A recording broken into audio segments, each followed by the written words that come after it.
এই ব্যক্তিটা স্বপন ভাইকে মানে না, কাউকে মানে না। উনি অনেক বড় নেতা, নিজেই নিজেকে এতভাবে, আমরা তো চিনি না। উনি এসে বলে আমি কমিশনার, বা আসলে কিছুই না। পরে শুনলাম যে আসলে কিছুই না, সবার কাছে যেয়ে এরকম ভয়ভীতি দেখায়, কিছু টাকা ইনকাম করে। পরে বলছে যে আমাকে কাজগুলি দিয়ে দিলেই হবে, মানে ওই 5 লক্ষ টাকা লাগবে না, আমাকে কাজগুলি দিতে হবে।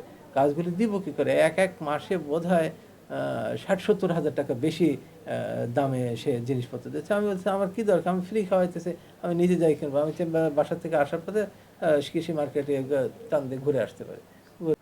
সে কিন্তু সরাসরি আমার কাছে কখনো আসতো না। আসতো, অফিসে আসতো, ওদেরকে বলতো এই যে 4 নম্বর রোডে, চিনে অবশ্য অনেকে, ওনাদের সবাই চেনে যে ও তো ভালো ছেলে না, বলতো আমাকে যে ও ছেলেটা ভালো না। এই যে এই স্বপন ভাইকে, আমি স্বপন ভাইকে চিনতাম। স্বপন ভাইকে ফোন দিতাম। আরিফ আনোয়ার স্যার আছেন অর্থোপেডিক্সে, উনিও বিএনপির একজন নেতা। তো ওনাকে আমি ফোন দিয়েছিলাম, উনিও বলছেন যে ছেলেটা ভালো না, এই ছেলেটা কাউকে মানে না, এরকম বলে। হ্যাঁ, ও বলতো যে যুব দলে কি বলতো যেন, কি কি যেন বলতো আর কি, আমার মনে থাকে না এগুলো। এবং সে বলে যে আমি অনেক বড়, আমি এবার কমিশনার পদপ্রার্থী, মানে কমিশনার পদপ্রার্থী তো অনেক বড় পোস্টেই হয় বোধ হয়, তাই না?